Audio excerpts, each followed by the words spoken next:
At dawn, in the heart of West Africa, the sound of alarm did not come from sirens or gunfire. It came from silence, the silence of fields stripped bare. In Burkina Faso, one of the poorest nations on earth, farmers walked out to their land and saw nothing but dust and broken stalks. For years, locust swarms and the fall armyworm had turned fertile soil into wastelands, leaving mothers with empty bowls and children crying themselves to sleep. The Food and Agriculture Organization has warned that infestations like these can wipe out billions of dollars of crops across the Sahel. In Burkina Faso alone, corn harvests have dropped by as much as 40% during peak outbreaks. To a struggling family, those are not numbers. They are empty plates on the table. For decades, the pattern repeated itself. When insects struck, international agencies arrived with promises and planes full of pesticides. Chemicals rained down, costing millions, sometimes killing as many crops as they saved. The soil grew weaker, the debts grew larger, and the people grew more dependent. It was a cycle of help that never truly helped. An elderly farmer from Kaya once said, "Each barrel of pesticide felt like another chain on our necks." He was not speaking only about the land, but about dignity. Then came a leader who asked a question others dismissed as foolish. Ibrahim Traoré, a soldier who became president, looked at the sky dark with locusts and dared to imagine a different answer. Could the nation defend itself without chemicals, without begging, and without surrender? Could a simple creature, often mocked and ignored, become a weapon of survival? This is where the story of 1 million chickens begins. At first it sounded absurd, almost laughable. Yet in the silence of those empty fields, even laughter could not hide the desperation. For the people of Burkina Faso, the question was not whether this plan seemed foolish. The real question was whether they would starve if nothing changed. If you have ever lived through hard times on a farm, you know that survival demands courage. The question now is simple. Could chickens really save a nation from hunger? The moment of decision came when Ibrahim Traoré stood before his advisors and parliament. The nation was exhausted. Farmers were watching their harvest vanish each season to locusts and the fall armyworm. Imported pesticides drained the treasury and weakened the soil. Traoré asked the question that no foreign consultant dared to ask. Could Burkina Faso fight this battle with its own hands and with its own creatures? His closest advisors doubted him. Critics whispered that desperation had clouded his judgment. Yet he pressed forward. The solution he offered sounded absurd to international ears. Chickens. 1 million chickens scattered across the fields to eat locusts, caterpillars, and beetles. Western reporters mocked it instantly. Aid agencies prepared their failure reports before the first crate was even opened. They said this was not strategy. This was theater. But Traoré understood something deeper. Every chicken was not only a bird. It was an African soldier with an appetite for survival. A single chicken can eat hundreds of insects in one day. Multiply that by 1 million, and you have an army with wings and beaks. History offered proof that this idea was not pure madness. Decades earlier, farmers in China released ducks and chickens into rice fields to eat locusts. Reports from Asia described flocks devouring entire swarms, sometimes 200 insects per bird in a single day. In Indonesia, villagers had turned poultry loose on fields of cassava and maize with similar results. What outsiders called theater was in fact a tested form of biological control. The plan was bold and required careful organization. Logistics were daunting. Procuring and distributing 1 million birds stretched the treasury thin. Each province needed its share. Each village needed a portion. Teams of logisticians mapped routes, drop points, and feeding zones. Soldiers and local councils coordinated to prevent clustering and ensure the chickens spread widely enough to cover the land. The operation was military in precision, but rural in spirit. On the morning of the release, trucks rattled down the roads of Ouagadougou and into villages across the savannah. Crates stacked high with restless birds shook as children ran barefoot behind them. Farmers stood in silence, too weary from years of loss to show hope. They wanted to believe, but disbelief weighed heavily on their faces. Could chickens really save them from the scourge of locusts? At dawn, officials opened the first crates. Thousands of wings burst into the sky, feathers scattering like confetti across the fields. The scene looked chaotic, almost comical. Yet within hours, the truth of the strategy revealed itself. Villagers watched as chickens chased swarms of caterpillars and beetles, devouring them with ruthless efficiency. In fields that had been stripped bare, fragile lines of green now stood a chance. Children shouted, "The chickens are fighting for us!" For the first time in months, hope cracked through despair.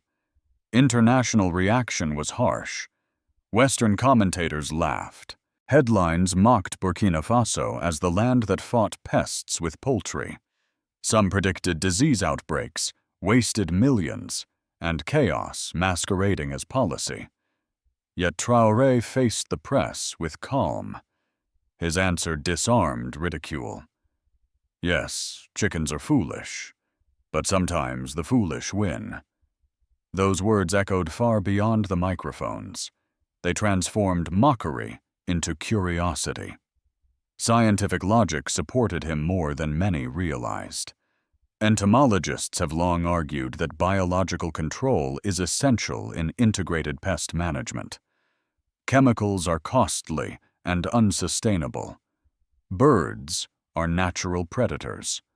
The fall armyworm larvae are rich in protein and can serve as feed themselves, creating a cycle where pests fuel poultry and poultry fuel people.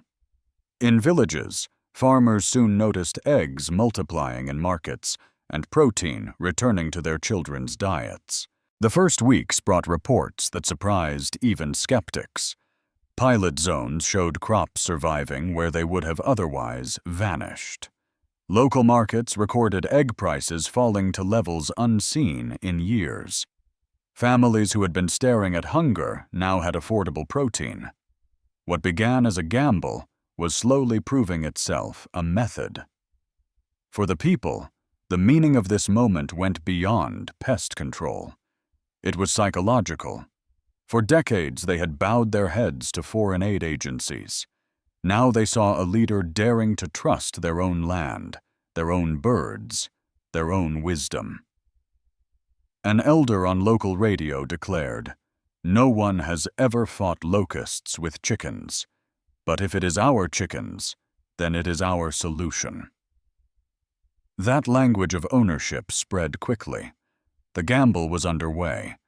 Its outcome was still uncertain. Success could lift the nation and inspire the continent. Failure could condemn Traoré as reckless. But one truth had already become clear. Burkina Faso would no longer wait for salvation to arrive in barrels of poison from abroad.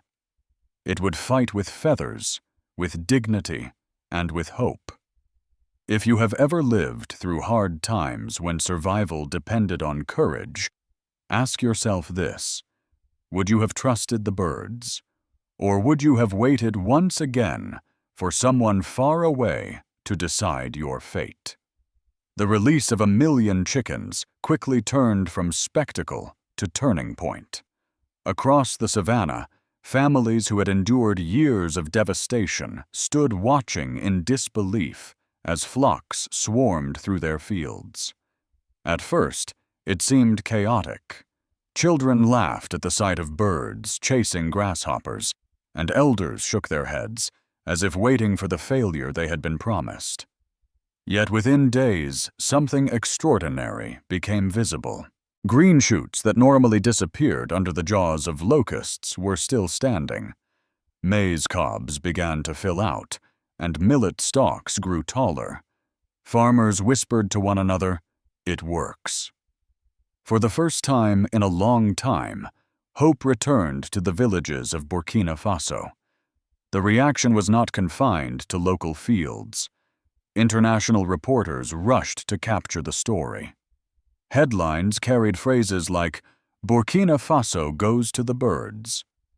Aid organizations braced for disaster reports, predicting outbreaks of disease and financial collapse. Opposition leaders at home prepared speeches calling the program reckless.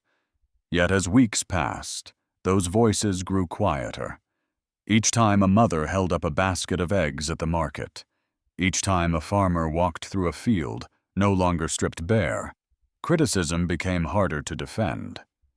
The numbers told their own story. Reports from the Ministry of Agriculture estimated that crop losses had been reduced by nearly $70 million in the first season alone. To foreign analysts, these were statistics. To rural families, it meant children eating every day. It meant parents buying grain without selling their goats. It meant survival.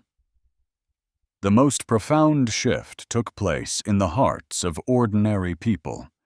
For decades, they had felt invisible. Leaders in distant capitals signed contracts with foreign donors, while villagers carried the weight of hunger. The chicken release changed that. Suddenly, the government trusted them with the future. Local councils, not remote ministries, oversaw the distribution of crates. Community elders ensured every family received a share. In many areas, 30% of the birds were given to households led by women. Mothers who had often been excluded from economic programs now sold eggs, reinvested in breeding stock, and fed their children protein every day. On local radio, one woman said proudly, "For the first time, the government trusts us with the future." This sense of dignity was political dynamite. Opposition leaders who ridiculed the program discovered they were also ridiculing the people themselves. Criticism lost its power.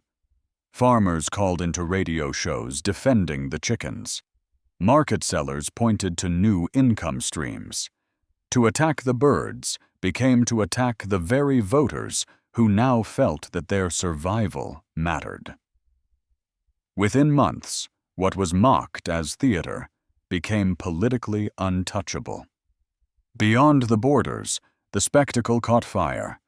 Delegations from Niger, Mali, and Kenya traveled quietly to study the results. Observers walked through fields, interviewed farmers, and returned home with notes of cautious admiration. Some reports suggested that pest damage in chicken zones had fallen by 40% compared to control areas. Western think tanks that once warned of chaos were forced to reconsider. Universities dispatched students to document what was happening. What began as ridicule had turned into academic inquiry. The cultural impact deepened the transformation.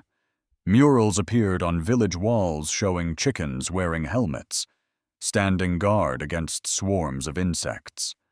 Folk songs and hip-hop verses celebrated the feathered army. In the markets of Ouagadougou, traders joked that every egg was a bullet fired against hunger. The story moved from policy to myth, and myths have a power statistics cannot match.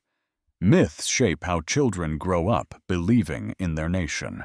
For many outside observers, this was more than pest control. It was defiance. It was proof that Africa could craft solutions on its own soil without begging for aid.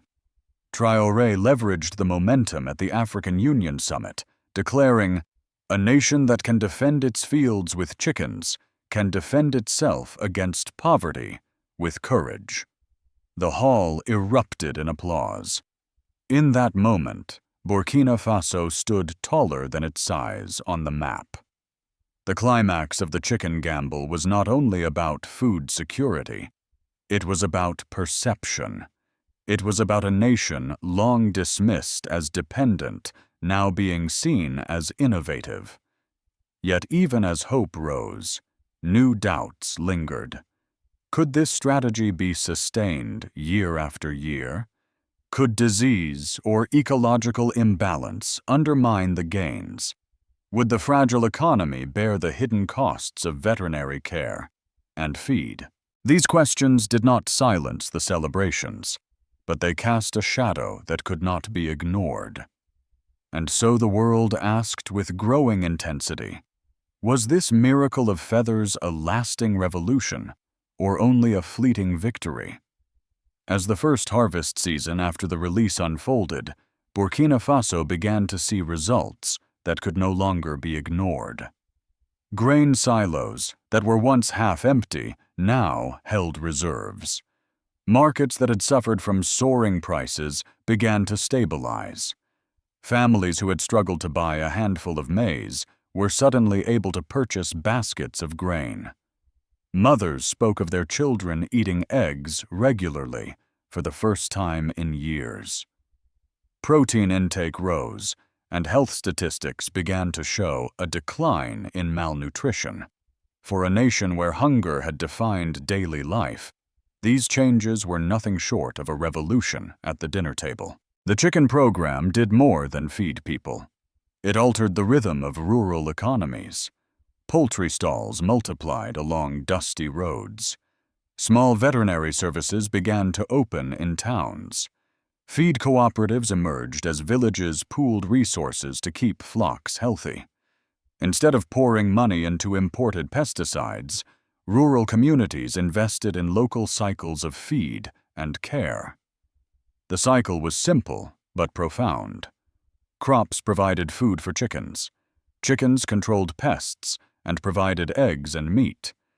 The people gained both food and dignity. One of the most striking decisions was the deliberate distribution of 30% of the flock to households led by women. Traore understood that rural women had long been the backbone of agriculture, but had been excluded from economic power. By placing hens directly into their hands, the program empowered mothers not only to feed their families, but also to earn income. Across the countryside, women began selling eggs at roadside stalls, buying school books for their children, and reinvesting in breeding. On community radio, a mother declared, "The government trusted us, and now we are proving that trust was deserved." This empowerment gave the program a moral weight that critics could not easily attack. Politically, the consequences were dramatic. The opposition initially denounced the plan as wasteful and unsustainable. Yet as testimonies from farmers and mothers filled the airwaves, every attack rang hollow. To criticize the chickens became to criticize the people themselves. Within months, the policy was untouchable. Parliamentarians who had mocked the initiative now spoke cautiously or remained silent. The program had shifted the balance of political debate. For the first time in decades, agriculture stood at the center of Burkina Faso's national agenda. Internationally, the story gained unexpected momentum. Neighboring countries facing their own pest problems sent delegations to observe. Reports from Niger, Mali, and Kenya noted that fields with chickens suffered up to 40% less damage compared to control zones. These results sparked interest in what some began calling an African poultry corridor, a regional alliance where birds, feed, and veterinary expertise could move across borders. For many, the symbolism was powerful. This was not a program designed in Washington or Paris. It was born in the Sahel and spreading by African hands. Yet with success came new challenges. Scientists and agricultural experts warned that victory in the short term could hide risks in the long term. Infectious poultry diseases could spread quickly in a million-strong flock. Veterinary services needed resources, training, and coordination to prevent outbreaks. Integrated Pest Management, or IPM, stressed that chickens should be one part of a larger system that included crop rotation, resistant seed varieties, and careful monitoring. Without balance, the program could stumble. Local leaders admitted that the hidden costs of vaccines, feed, and supervision might stretch fragile budgets. Still, the people defended their birds. Elders reminded skeptics that unlike pesticides, chickens multiplied. They produced eggs, meat, and manure that fertilized the soil. The gains were visible and tangible in everyday life. For many families, that reality outweighed the warnings of distant analysts. The political symbolism extended beyond Burkina Faso's borders. For generations, African leaders had been told to follow models imposed from abroad. Traoré's gamble showed that innovation could come from within. Farmers in Ethiopia and Sudan experimented with small-scale versions. Lawmakers in Nigeria debated whether similar strategies could cut pesticide costs. Social media movements across the continent shared images of chickens marching under banners that read, "Africa fights back." The once ridiculed idea was becoming a reference point for pride. At home, the story became legend. Children grew up singing songs about the feathered army. Markets buzzed with jokes that every egg was a victory against hunger. What had started as a desperate gamble was now shaping the identity of a nation. But under the celebration, one question refused to disappear. Could this fragile success survive the tests of time? Would future harvests bring the same protection, or would new crises overwhelm the system? The gamble had changed the face of Burkina Faso, but the stakes were still high. The world was watching, and the United States in particular began to ask its own question. If a poor, landlocked nation could stabilize food security with chickens, what else might it achieve if left free from dependency? As the story of Burkina Faso's feathered gamble spread, it reached beyond village fields and African summits. Western newspapers that had once mocked Traoré as the poultry president now began publishing cautious research about biological control. Universities sent students to gather data. Think tanks that had predicted ecological disaster were forced to revise their assessments. What had been dismissed as spectacle had turned into serious academic inquiry. Neighboring nations did not simply take notes. Delegations from Niger, Mali, Chad, and Kenya returned home with evidence from their visits. They pressed their governments to consider pilot programs. The idea of a regional poultry corridor was discussed at economic forums. Ministers debated whether chickens, feed, and veterinary expertise could move freely across Sahel states. The symbolism was striking. For the first time in decades, an agricultural defense strategy was spreading not because of directives from donors abroad, but because of African initiative. At the same time, new partnerships emerged. China offered to build processing plants for poultry exports. Brazil shared knowledge of genetics to improve productivity. India supplied veterinary vaccines. Russia contributed grain storage infrastructure. This network of South-to-South cooperation demonstrated that Burkina Faso's innovation was not just a domestic strategy. It was becoming a pillar of international trade and diplomacy. For the United States, the implications were sobering. Washington has long viewed the Sahel as a fragile belt, where instability can fuel extremism and migration. Food insecurity is one of the drivers of that instability. When Burkina Faso demonstrated that it could stabilize food supplies through a homegrown solution, it raised a strategic question. Would American influence weaken if African nations proved they no longer needed constant aid? Would stability in the Sahel now come from local creativity rather than foreign funding? Some American commentators admired the boldness of the plan. Others worried that the shift toward new partners like China, Brazil, and Russia would reduce Western leverage. What united them was recognition that a change had taken place. A land once dismissed as dependent was rewriting the rules. The question that remained was larger than Burkina Faso. If a small, landlocked nation could turn ridicule into respect with 1 million chickens, what might other African countries achieve if they dared to trust their own strength? The gamble of 1 million chickens had become more than a program.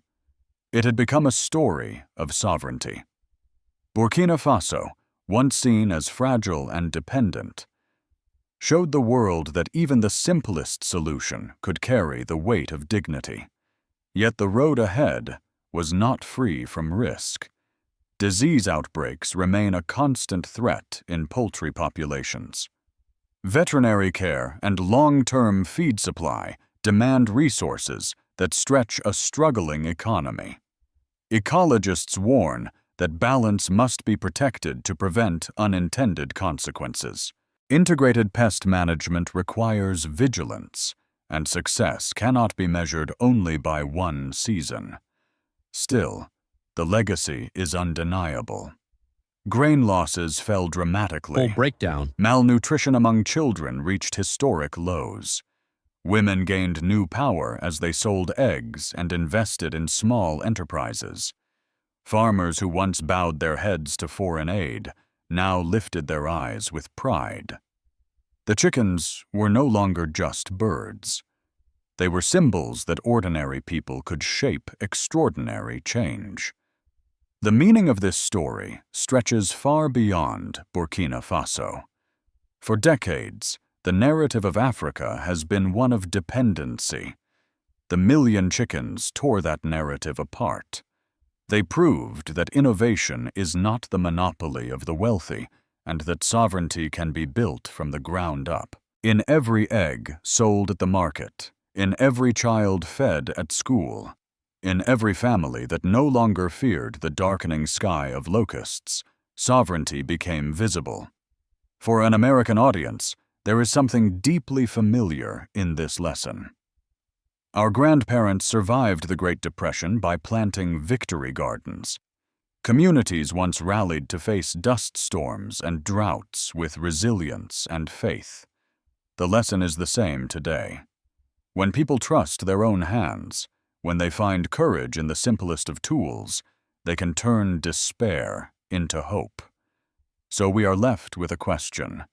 Is Ibrahim Traoré a reckless gambler, or is he the leader who dared to fight hunger with feathers and proved the world wrong?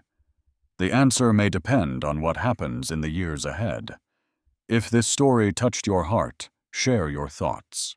If you believe in justice, dignity, and the right of every child to eat, let your voice be part of this conversation.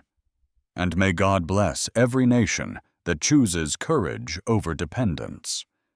Because if chickens could change the destiny of Burkina Faso, what overlooked solution might change ours?